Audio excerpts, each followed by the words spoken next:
If you're just joining us, we'd like to welcome everybody into the Women's Bowling Alliance St. Louis Open, presented by Columbia 300, our title sponsor, and by Plaza Lanes, who's donated the lineage this weekend for the ladies to be able to compete for a really nice prize fund. Also, special thanks to the Budweiser family of beers and the local distributor, Cry, for supporting our event with masking units and professional signage. This is a 2-game match. This is game number 2. It's Cassandra Luethold, 256 the first game. Shannon Pluhowski, 244. Total pinfall 2-game match will determine the champion. The champion will receive $4,000.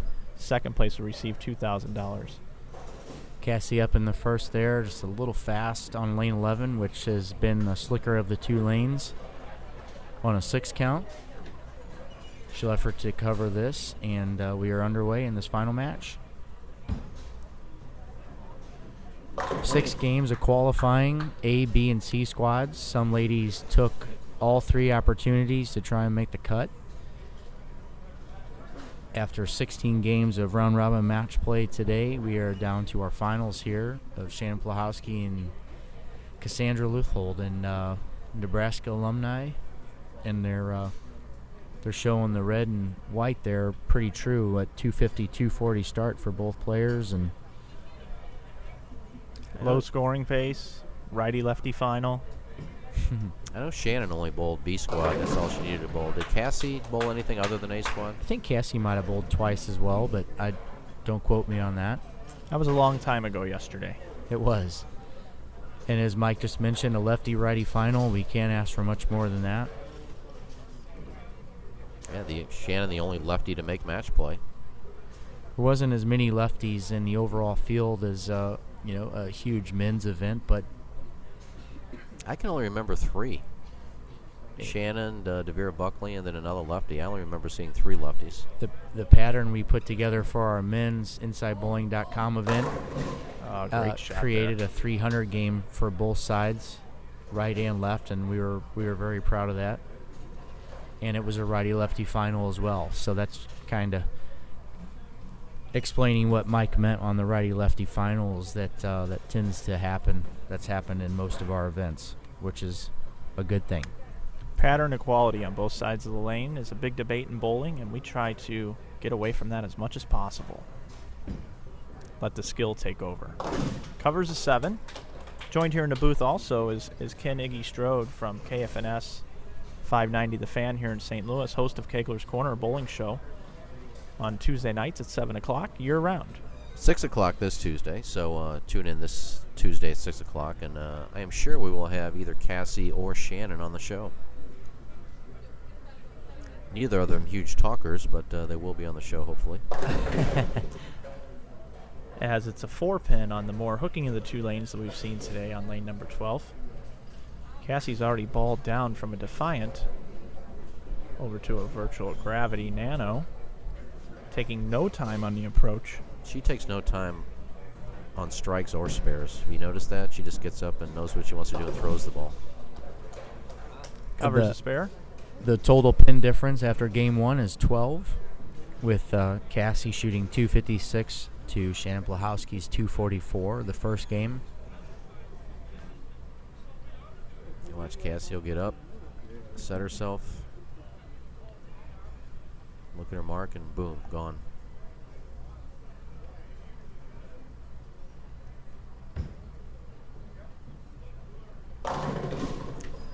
Ten back there for Cassie. Much better shot there than in the first frame, where she just got a little quick on it. Battle of the Nebraska anchor bowlers of recent years.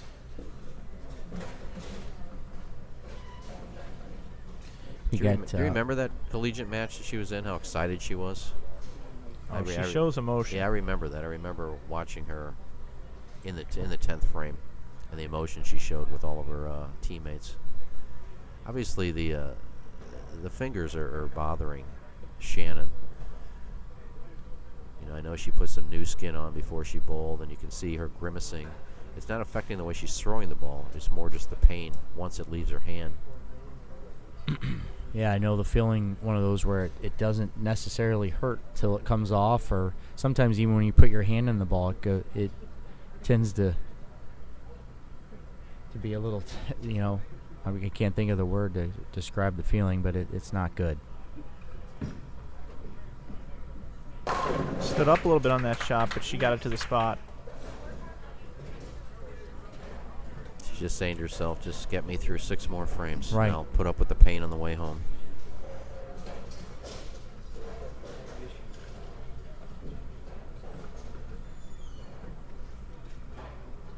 We've had large crowds all week out watching these ladies bowl at the first ever St. Louis Open. Would like to thank Paul Vadad and all of her work with the Women's Bowling Alliance. Just a reminder to those of you watching at home that these ladies do want to bowl for prize funds, and you can head over to womensbowlingalliance.com and pledge $5 a month to bring more action like this for you to be able to watch from home. She asked for that ball to roll. There's Missed a it a little 3-7. at the bottom of the swing. I think that was fans. I think that was a Yeah, the fans fan are in the yelling back. for her. Yeah, I don't think that's not Shannon. Shannon doesn't talk much. I think you're right about that.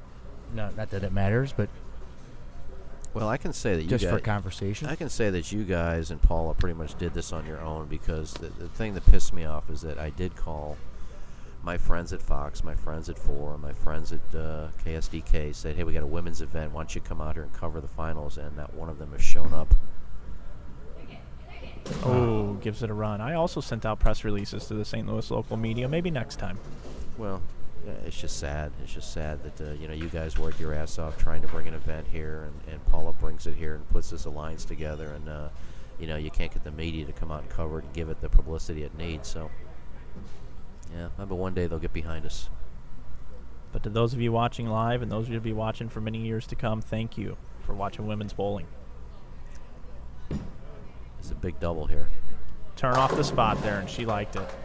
10 back there. You saw some emotion out of that young lady. Well, that's the mark of an aggressive bowler, when she knows there's an opening for her to take a commanding lead, and she ran it out. She fist pumped it. She knew how big that shot was.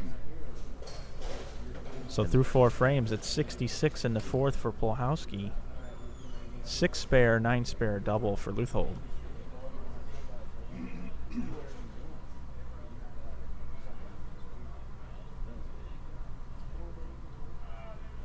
Winner will take home $4,000. The runner-up, $2,000. And, of course, this nice trophy as well. 23-pin lead, a chance to cut it, make it 33.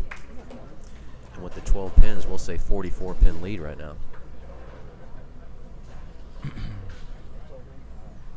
From a personal standpoint, I am absolutely speechless by what I've seen here transpire from our position round into this final game of the tournament. I may have made mention of it throughout the course of the day, but we had some fans in the chat from Frame 1 asking for Cassandra updates and whatnot, and because of that, in the back of my mind, I've always kind of been watching out for her, just so when somebody would ask, hey, how's she bowling, what frame is she in, blah, blah, blah, I would know. And so in the back of my mind, I've been watching her bowl all day, whether she was on our featured pairs or not, and she's literally been in that 4th, 5th, 6th zone all day, and you would never have known it. And we've tried to cover this event as detailed as we can from every bowler, every frame, every score. And you've done a great job. She's been this quiet little ghost, never cheering, never down, never up. Just the most even keel I've seen from anybody. And let's not forget, going into the 16th game of match play, she was 81 pins behind Olivia Sandham. And now she got moved down to 5th because of the tiebreaker, so she didn't have a chance to beat Olivia. She had to beat Shannon O'Keefe, and then she also had to win her match by 52 pins and hope that Maria Rodriguez didn't beat her. So right. She had a lot of things going against her in that final match. Shannon makes a shot there. Shannon up in the 6th, but I can't explain it in words, I guess, from my point of view on what I've witnessed, covering this event. And how cool it is to see, as Iggy noted, her deficit going in a position round, and it's just, it's pretty cool. But likewise for both players, they've both done awesome things today to put themselves in this position. And now there's Cassie up with the 4-bagger. She's got a stranglehold on this match. Truly neat to see how everything's transpired today, and very proud to be the voice of this event for the most part, along with our friends Iggy and Mike and Paula and Jeff Carter. Shannon O'Keefe was in the booth. Yeah, it was fun sitting in with you and Jeff yesterday. That was a fun conversation. Jason Guest from Brunswick was in for a little while, and truly a pleasure. This is a huge ball. She feared it. That's pretty much Great lights shot out right there.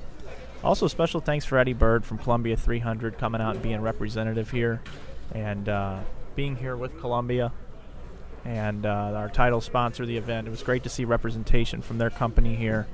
Very much so. Thank you very much to Columbia 300 for supplying balls to raffle off to give these ladies something to shoot for. Bugsy Kelly and your entire team, thank you.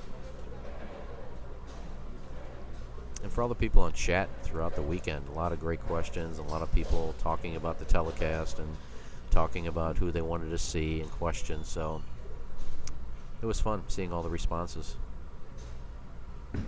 Shannon now working for a triple. Wow, she gets that ball back from that spot so well, just to wrap a 7.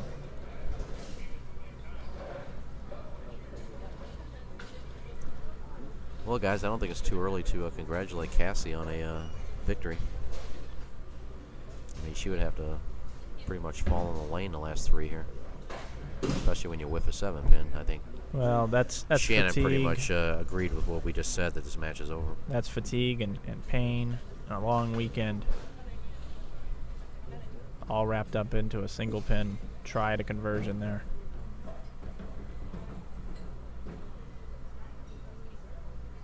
So now it's just basically going through the motions and stay clean and don't do anything stupid. She's going to try to bowl a biggest game she can there, and has a great look with that ball. She's grimacing on the thumb a little bit. Yeah. A lot of this has been a grueling format. Grueling format. These gals are tough, and sorry we had to put them through that. Mike, thanks. It's Mike's fault. I think I just heard her say, "Damn it, Mike, why don't we stop after 1? I'd been fine." These 2-game matches, I feel, are so important, because how many times does it come down to a break just to win a match? And I love seeing the pure shot making come out on top.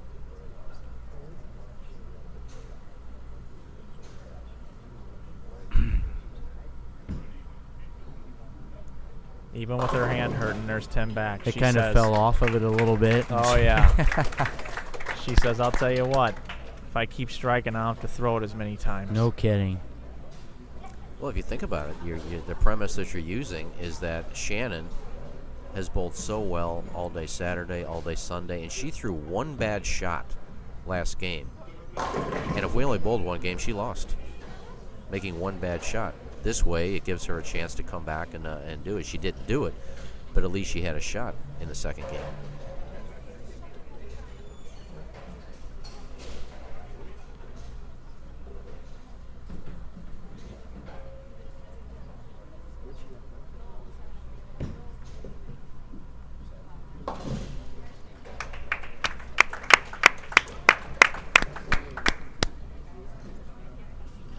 Shannon being the lone lefty today out there, never really breaking down her side of the lane as well.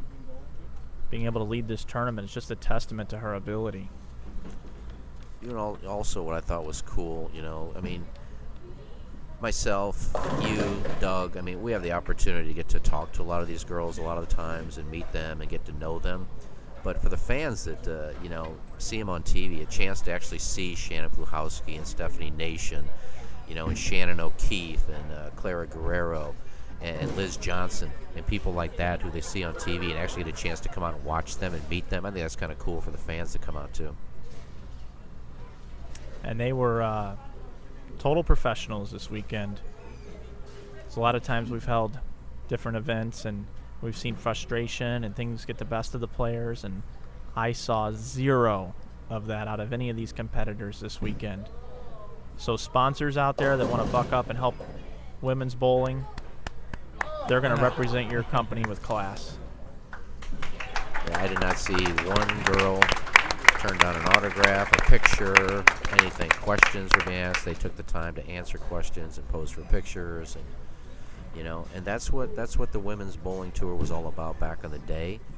And hopefully it'll be like that again, because these women need a platform. They need a place to bowl. Well, we obviously don't want to see this wrapped up in the 9th frame, but for you NASCAR fans out there, this is where they get the flag and get to take a lap here, which Cassie's doing to perfection with the strike up in the 10th. And hats off to her.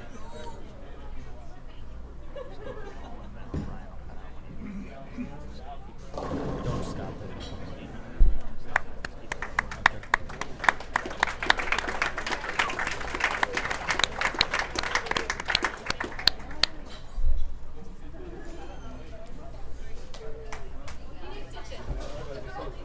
She's telling everybody to wait until she might as well end the day on a 210, right, Dougie? Oh.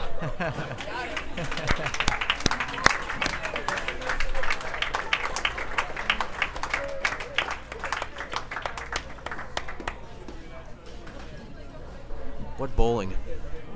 Awesome. 265. Cassandra Luethold is your champion of the Women's Bowling Alliance event at St. Louis Open at Plaza Lanes, presented by Columbia 300.